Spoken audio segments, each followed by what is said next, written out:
Doctor Baba Saheb Ambedkar open university.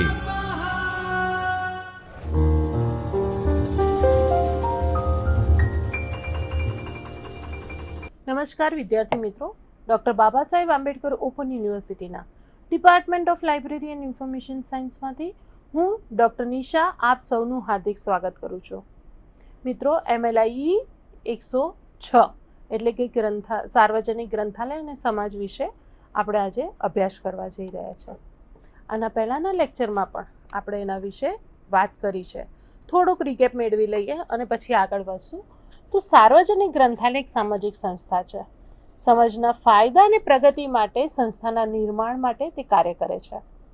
વ્યક્તિગત જીવનની સામૂહિક સમૃદ્ધિમાં તે અગત્યની ભૂમિકા અદા કરે છે. આપણે સૌ જાણીએ છીએ. આ આખો એકમ એ યુનેસ્કોના સાર્વજનિક ઘોષણા પત્ર 1994ને ધ્યાનમાં રાખીને કરવામાં આવેલ છે. ત્યારબાદ મિત્રો, આપણે જોઈ લીધું કે સાર્વજનિક ગ્રંથાલય એટલે શું છે. તો સાર્વજનિક ગ્રંથાલય સ્થાનિક પ્રવેશ દ્વાર આપણે કહી શકીએ કે જે વ્યક્તિને સામાજિક જૂથને જીવન પર્યંત શિક્ષણ, સ્વતંત્ર નિર્ણય શક્તિ અને સાંસ્કૃતિક વિકાસની પ્રાથમિક ભૂમિકા પૂરી પાડે છે. એ એવી સંસ્થા છે કે જે સ્થાનિક માહિતી કેન્દ્ર પણ કહી શકાય કે જ્યાં ઉપભોક્તાઓ તમામ પ્રકારની જ્ઞાન અને માહિતીના નિર્માણ કરવા માટે ઉપલબ્ધ કરાવે છે. તે શિક્ષણ, સાંસ્કૃતિક અને માહિતી માટેનો એક જીવંત બળ છે. લોકોના આધ્યાત્મિક કલ્યાણ અને શાંતિની ઉત્તેજના આપવા માટે પણ આવશ્યક પ્રતિનિધિ તરીકે સાર્વજનિક ગ્રંથાલય કામ કરતું હોય છે. ત્યારબાદ મિત્રો, આપણે જોયું હતું કે સાર્વજનિક ગ્રંથાલય અને સમાજ એટલે કઈ કઈ પ્રવૃત્તિ કરવામાં આવે છે ને કઈ કઈ સંસ્થાઓ એની સાથે જોડાય છે એની વાત કરવામાં આવી હતી.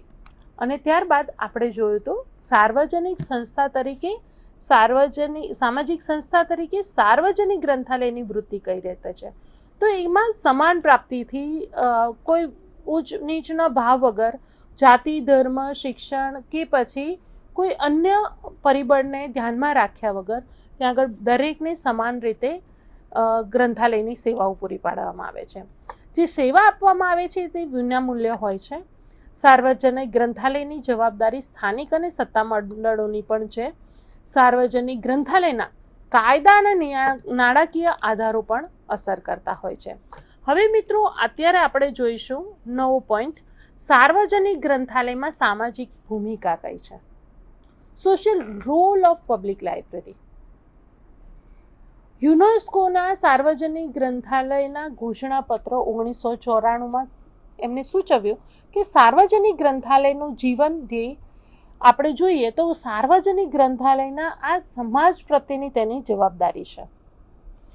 તો સાર્વજનિક સ્વ શિક્ષણનું કેન્દ્ર છે. Self education society self education માટેની એ એક પરિબળ છે. તો ઔપચારિક શિક્ષણ હોવું જોઈએ. તેની કક્ષાનું કોઈ પણ શિક્ષણ હોય, ઔપચારિક શિક્ષણની વાત કરતા હોય ત્યારે સાર્વજનિક ગ્રંથાલયના સંસાધનોમાં ફ્રી પ્રવેશ હોવો જોઈએ. જેનાથી આપણે કહી શકીએ કે સુધારો લાવી શકીએ, શિક્ષણનો વિસ્તાર કરી શકીએ. ફરીથી વ્યક્તિ પાસે ઔપચારિક શિક્ષણ ન હોય તે પણ સ્વશિક્ષણ માટે સાર્વજનિક ગ્રંથાલયનો ઉપયોગ કરી શકે છે. સાર્વજનિક ગ્રંથાલયની સેવાઓ વ્યક્તિગત અને સ્વશિક્ષણ ઉપરાંત ઔપચારિક શિક્ષણમાં તમામ તબક્કે આધાર આપે છે. વ્યક્તિગત સર્જનાત્મક વિકાસને પણ તક પૂરી પાડે છે. જો હું બીજા શબ્દોમાં કહું તો સાર્વજનિક ગ્રંથાલય એ જીવન પર્યંત શિક્ષણ છે અને સ્વતંત્ર નિર્ણય રચનાની એક સામાજિક સંસ્થા છે. જીવન પર્યંત જ્યારે આપણે કંઈક વાંચવું હોય, ભણવું હોય, આપણી માહિતી જોઈતી હોય, આપણને કોઈ પ્રોબ્લેમ હોય, એના સોલ્યુશન જોઈતા હોય તો સ્વશિક્ષણ માટે સમાજના કેન્દ્ર રૂપે સાર્વજનિક ગ્રંથાલય કામ કરતું હોય છે. ઔપચારિક શિક્ષણ અને સાર્વજનિક ગ્રંથાલય સેવા બંને વચ્ચે આપણે તફાવત જોઈ શકીએ. ઔપચારિક શિક્ષણ એટલે કે કોઈ પણ વ્યક્તિને માળખાગત રીતે અભ્યાસ કરવાનો રહે છે, જ્યારે વિશિષ્ટ જ્ઞાન ક્ષેત્રમાં અભ્યાસક્રમ અને મૂલ્યાંકન અને શિક્ષણ પદ્ધતિને અનુલક્ષીને તેને કાર્ય કરવાનું હોય છે, એમાંથી પસાર થવાનું છે. જ્યારે સાર્વજનિક ગ્રંથાલય આ બધી જ મર્યાદા સિવાય અનૌપચારિક રીતે કોઈ પણ પ્રકારની ઔપચારિકતા સિવાય સ્વશિક્ષણ પૂરું પાડે છે. બીજો તફાવત એ પણ છે કે ઔપચારિક શિક્ષણ કોઈ પણ સ્તરે અંત આવે છે કે જ્યારે સાર્વજનિક ગ્રંથાલય એ સ્વશિક્ષણનો અવકાશ જીવન પર્યંત છે. ત્યારબાદ છે સામુદાયિક માહિતી કેન્દ્ર, કમ્યુનિટી ઇન્ફોર્મેશન સેન્ટર જેને આપણે કહી શકીએ. સાર્વજનિક ગ્રંથાલયનું એક વધારે મોટું સામાજિક કાર્ય બધા જ વિષય અને એકમોની અદ્યતન હકીકત અને માહિતી કોઈ એકને અને બધાને પૂરી પાડે છે. સાર્વજનિક ગ્રંથાલય દ્વારા સામૂહિક માહિતી સેવાઓ સંગઠિત કરવા માટે કેટલીક બાબતો ધ્યાનમાં લેવી જોઈએ મિત્રો. જેમ કે તેને વ્યક્તિગત અને સમુદાયની જીવન અને આજીવિકા ઉપર માહિતી પૂરી પાડવી જોઈએ. સાર્વજનિક ગ્રંથાલય તમામ નાગરિક સમુદાયોને તમામ પ્રકારની માહિતીની ખાતરી આપવી જોઈએ. એટલે કે જે વ્યક્તિને જે માહિતી જોઈએ છે, સમાજના કોઈ પણ સ્તરમાંથી તે આવતો હોય તો તે માહિતીની આપણે ખાતરી આપવી જોઈએ. સ્થાનિક સાહસિક મંડળો અને રસ ધરાવતા જૂથોને પર્યાપ્ત માહિતી સેવાઓ પણ આપવી જોઈએ. કોઈ પણ જૂથ ક્યારેક આવે કે કોઈ ગ્રુપ આપણી પાસે આવે છે અને માહિતી માંગે છે તો સાર્વજનિક ગ્રંથાલયની ભૂમિકા એ પણ છે કે તેમને એ જૂથને જરૂરી માહિતી પૂરી પાડવામાં આવે. મિત્રો, હું અહીંયા એટલા માટે વર્ડ વાપરું છું કારણ કે સાર્વજનિક ગ્રંથાલયના કર્મચારી તરીકે ક્યારેક આપણામાંથી કોઈક જોડાવાનો છે અને જ્યારે લાઇબ્રેરી પ્રોફેશનની વાત હોય ત્યારે સાર્વજનિક ગ્રંથાલયમાં ભૂમિકા જે છે તો ગ્રંથપાલ તરીકે ક્યાંક ને ક્યાંક આપણી પણ તેમાં ભૂમિકા અદા કરવાની હોય છે. એટલા માટે જ તેની સંગ્રહ સેવાઓ એવી રીતે સંગઠિત હોવા જોઈએ કે જે સ્થાનિક પ્રદેશમાં, ગામ હોય કે શહેરના વિસ્તારોમાં હોય, જુદા જુદા ભાગોમાં માહિતીની જરૂરિયાત માટે તે સક્ષમ બનવા જોઈએ. વ્યક્તિગત અને સમાજની વાસ્તવિક અને સંભવિત બંને માંગ અગાઉથી જાણી લેવી જોઈએ. એટલે ભવિષ્યમાં કેવા પ્રકારની માહિતી લોકો માંગશે અથવા કેવા પ્રકારની માહિતીની જરૂરિયાત ઊભી થશે એવું સાર્વજનિક ગ્રંથાલયો વિચારી અને તેની માટે આધુનિક યાંત્રિક અમલના સંદર્ભમાં પણ માહિતી એકઠી કરવી જોઈએ. એ પછી કમ્પ્યુટર સાક્ષરતા હોય, નેટવર્કની શોધના કૌશલ્યો સાથે પણ સરળતાથી જોડાઈ અને આપણે માહિતી આપવી જોઈએ. સામાન્ય સંદર્ભ અને માહિતી સેવા ઉપરાંત સાર્વજનિક ગ્રંથાલય સ્થાનિક લોકો માટે ચોક્કસ માહિતીની જરૂરિયાતને વિચાર કરતા પ્રાદેશિક, સાંસ્કૃતિક અને શૈક્ષણિક સ્તરે રોજગારીની તકો હોય, જાતિ હોય, ભાષાશાસ્ત્ર, ધાર્મિક તફાવતો વગર સમુદાયની માહિતી સેવા માટે સંગઠિત કરતી વખતે આ તમામ સ્થાનિક પરિબળોને ધ્યાનમાં લેવા જોઈએ. સામુદાયિક માહિતી સેવાઓ સાથેની સમાજની જે જરૂરિયાતો છે મિત્રો, તે આપણે બે પ્રકારે માહિતીને સંભાળ લે છે. એમાં એક છે વ્યક્તિગત માહિતીની જરૂરિયાતમાં ખોરાક, કપડાં, તંદુરસ્તી, મકાન, શિક્ષણ, બચત અને રોકાણ. મિત્રો, આ બધું જ સમાજ સાથે જોડાયેલું છે કે વ્યક્તિની બેઝિક જરૂરિયાત શું છે. તો કપડાં, તેની તંદુરસ્તી, તેનું શિક્ષણ, તેની બચત, તેનું રોકાણ, સુખ સગવડ, મકાન, સમસ્યા અને કાનૂની હક એના કયા કયા છે. તેની રોજગારી છે, તેના મુસાફરી, આજુબાજુનું વાતાવરણ, ધંધો એ બાબત છે. અને બીજી જરૂરિયાત છે નાગરિકની સામાજિક, આર્થિક અને રાજકીય જવાબદારી અને ફરજો. આપણે હંમેશા પોતાની જવાબદારીઓ અને ફરજો ધ્યાનમાં લેવી જોઈએ. સ્થાનિક સરકારની કાર્યરીતિ, પર્યાવરણ નિયંત્રણ, યોજનાનો વિકાસ, આ બધી જ માહિતી આ બીજા મુદ્દામાં આવે છે. એટલે વ્યક્તિની બેઝિક જરૂરિયાત અને બીજી છે તેની સામાજિક ફરજો અને જવાબદારીઓ કઈ છે. આ બે વસ્તુ જ્યારે ભેગી થાય ત્યારે સામુદાયિક માહિતી કેન્દ્ર તરીકે આપણે કામ કરી શકીએ છીએ. સાર્વજનિક ગ્રંથાલય સમુદાયમાં જોડાય છે અને તે એકમાત્ર સામુદાયિક સાધન છે કે જે નાગરિક તેની બધી જ જરૂરિયાતની માહિતી સાથે સંબંધિત હોય છે. ત્યારબાદ છે સમાજ માટેનું સાંસ્કૃતિક કેન્દ્ર, cultural centre for the society. તો સાર્વજનિક ગ્રંથાલય સમાજની સ્વીકારી જવાબદારીઓ પૂરી કરવા તેનું સાંસ્કૃતિક કેન્દ્ર તરીકે પણ કાર્ય કરતું હોય છે. સાર્વજનિક ગ્રંથાલયમાં માનવજાતના જુદા જુદા સાંસ્કૃતિક ક્ષેત્રોના બધા જ પ્રલેખોને નોંધીને શ્રેષ્ઠતમ સંગ્રહ કરવામાં ખાલી નથી આવતો, પરંતુ તે જરૂરિયાત પ્રમાણે, સાંસ્કૃતિક જરૂરિયાત પ્રમાણે પણ વ્યક્તિને તે માહિતી મળી રહે તે માટેના પ્રયત્ન સાર્વજનિક ગ્રંથાલય કરવાના છે. એટલે પ્રલેખો એટલે કે જે ડોક્યુમેન્ટ્સ છે, જે પુસ્તકો છે, જે માહિતી છે, એ શ્રેષ્ઠતમ ખાલી સંગ્રહ પૂરતો જ સીમિત ન રહી જાય. આપણે ગ્રંથપાલ તરીકે આપણી પહેલી ફરજ છે રંગનાથન, જે તમે પાછળ જોઈ રહ્યા છો સ્ક્રીનમાં, રંગનાથનના જે નિયમો છે, રંગનાથને આપેલા જે લોઝ છે, એ લોઝના આધારે પુસ્તકો ખાલી સંગ્રહ કરવા માટે નથી, પરંતુ પુસ્તક ઉપયોગ કરવા માટે છે, આપણે ન ભૂલવું જોઈએ. અને સાર્વજનિક ગ્રંથાલય સેવામાં સાંસ્કૃતિક વારસાને, જાગૃતિને ઉત્તેજન આપે છે. કળા અને સાહિત્યની કદર કરવી જોઈએ. વૈજ્ઞાનિક પ્રાપ્તિ અને ફેરફારોમાં પણ રસ લેવો જોઈએ. સાંસ્કૃતિક અભિવ્યક્તિથી બધી જ દ્રષ્ટિથી, જુદી જુદી ચેષ્ટાથી કળાની પ્રાપ્તિ પણ પૂરી કરવી જોઈએ અને પૂરી પાડવી જોઈએ. સાર્વજનિક ગ્રંથાલયમાં સેવા વ્યક્તિગત અને સામાજિક જૂથનો પ્રાથમિક સ્તરે સાંસ્કૃતિક વિકાસની જોગવાઈ કરે છે. મિત્રો, સમાજના આંતર સાંસ્કૃતિક સંવાદ અને સાંસ્કૃતિક વિવિધતાને સંમતિ પણ આપે છે, ઉત્તેજન પૂરું પાડે છે. તે સાર્વજનિક ગ્રંથાલય સેવાનું એક જીવન ધ્યેય છે.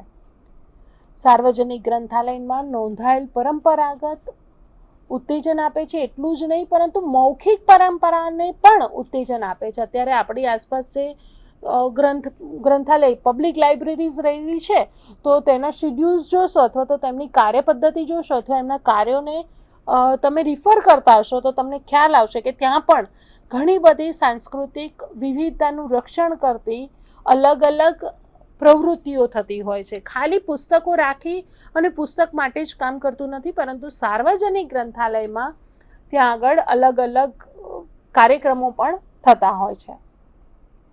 સ્થાનિક લોકોને જે સાંસ્કૃતિક જરૂરિયાત મળી રહે તે સ્થાનિક ઇતિહાસ સંગ્રહનો વિકાસ પણ ત્યાં આગળ કરવામાં આવે છે. પ્રલેખનો સંગ્રહ કે જ્યાં સંસ્કૃતિને લગતું સાહિત્ય હોય. સાર્વજનિક ગ્રંથાલય ઉપભોક્તાને આકર્ષવા માટે જુદા જુદા પ્રકારના સાંસ્કૃતિક કાર્યક્રમનું પણ આયોજન અહીંયા કરવામાં આવે છે. ત્યારબાદ છે મનોરંજન અને ફુરસદના સમયમાં તંદુરસ્ત ઉપયોગનું કેન્દ્ર. એટલે એવું કેન્દ્ર કે જ્યાં મનોરંજન અને ફુરસદનો જે સમય હોય ત્યાં આધ્યાત્મિક વિકાસ, પ્રેરણા માટે વાંચન પૂરું પાડે છે. સાર્વજનિક ગ્રંથાલયમાં ફુરસદના સમયનો તંદુરસ્ત ઉપયોગની સેવાઓ પૂરી પાડે છે. દ્રશ્ય શ્રાવ્ય સાધનો, જુદા જુદા સાહિત્ય સંબંધિત પત્રિકાઓ હોય, કોઈ કળાકામ હોય, તેના જીવન ચરિત્રો હોય, આત્મચિત્રો હોય, પ્રવાસના પુસ્તકો હોય, રમતગમતની કૃતિઓ હોય કે આધ્યાત્મિક વિકાસ હોય, આ દરેક માટેનું વાંચન સાર્વજનિક ગ્રંથાલયમાં સંગ્રહ કરવામાં આવે છે.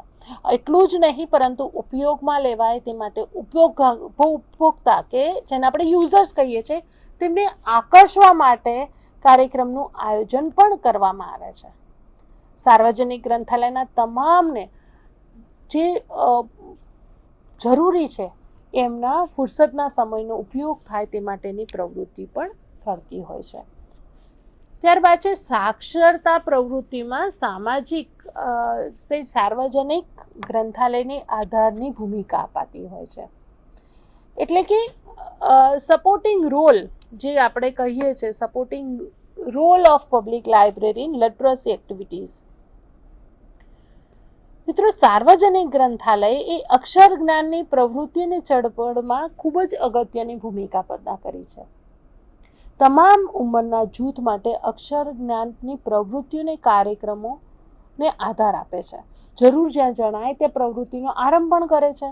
સાર્વજનિક ગ્રંથાલય અનુસાક્ષરતા કાર્યક્રમમાં કેટલીક સગવડો પૂરી પાડે છે, હકારાત્મક ભૂમિકા પૂરી પાડે છે અને આમ નવશિક્ષિતની જિંદગી અને આજીવિકાને લગતું સારું વાંચન અને દ્રશ્ય શ્રાવ્ય સામગ્રીનો સંગ્રહ કરે છે અને વાંચક સુધી પહોંચાડે છે.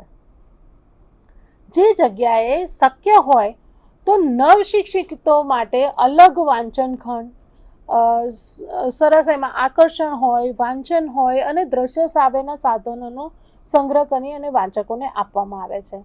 વાંચન અને દ્રશ્ય શ્રાવ્યની જે સાધન સામગ્રી છે તેની જોગવાઈ માટે ગ્રંથાલય અંદાજપત્રમાં નવશિક્ષિતો માટે નિયમિત જોગવાઈમાં પણ કરવામાં આવી છે. વિચારો કે જે નવશિક્ષિતો છે, જેમની માંગ છે એને પહોંચી વળવા માટે જે અંદાજપત્ર છે એમાં અલગથી તેની જોગવાઈ કરવામાં આવે છે.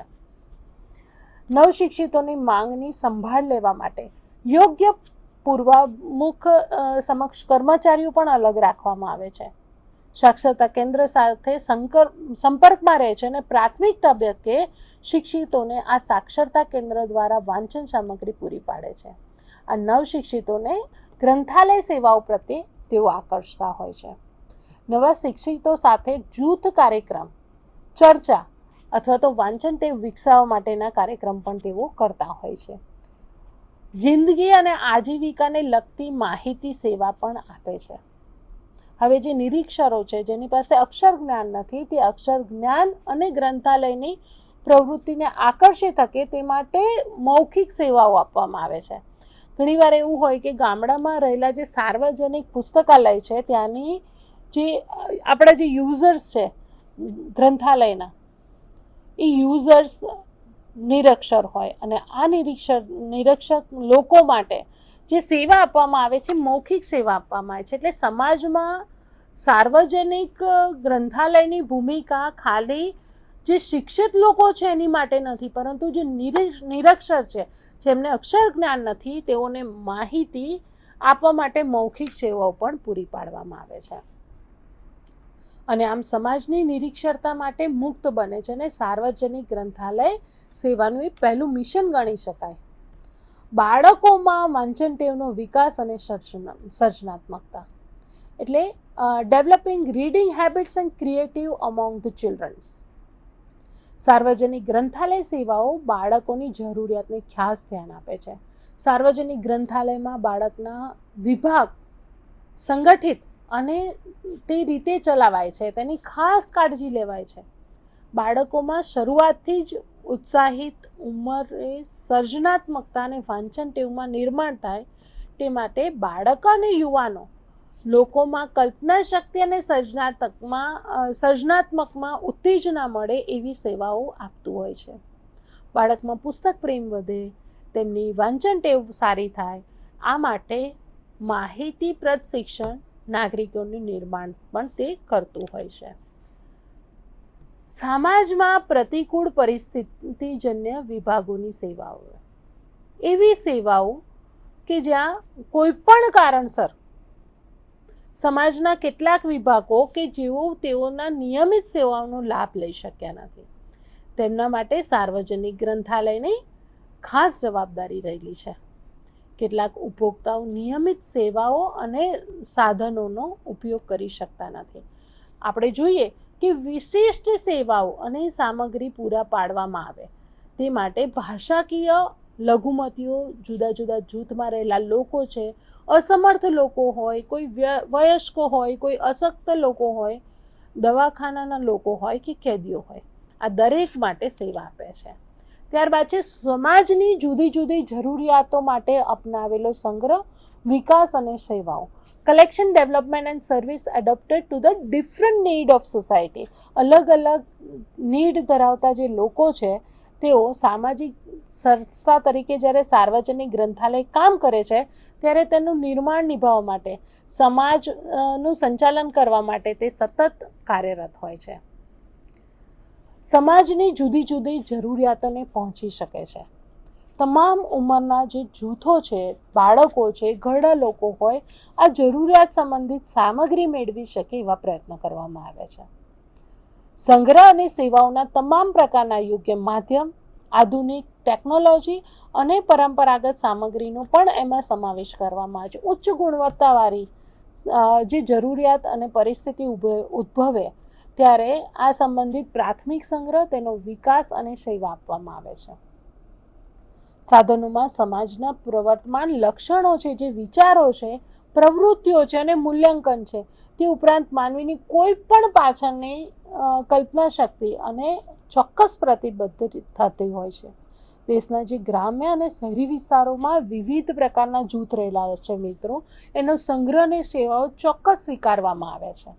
અને એ પ્રમાણે સાર્વજનિક ગ્રંથાલય એ સંગ્રહ અને સેવામાં કોઈ પણ પ્રકારની વિચારસરણી, રાજકીય અથવા તો ધાર્મિક નિયંત્રણ વગર, કોઈ વેપારી દબાણો હોય તેને આધીન થતા નથી અને તે પોતાનું કાર્ય કરતા હોય છે.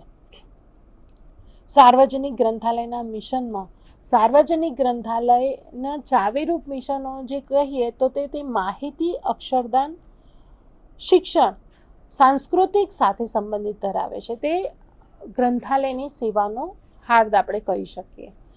ત્યારબાદ સમાજની નિષ્પક્ષતા લોકશાહી સંસ્થા તરીકે કામ કરે છે. તો સમાજની નિષ્પક્ષતા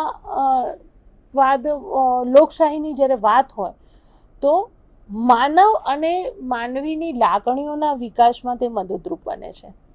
તે ભાષા, ધર્મ, રિવાજ, રીતિભાત અથવા તો સમાજ દ્વારા લોકશાહીના પ્રાણ અને સંસ્કૃતિની સમજ અને મજબૂતીના વિકાસમાં મદદરૂપ બને છે.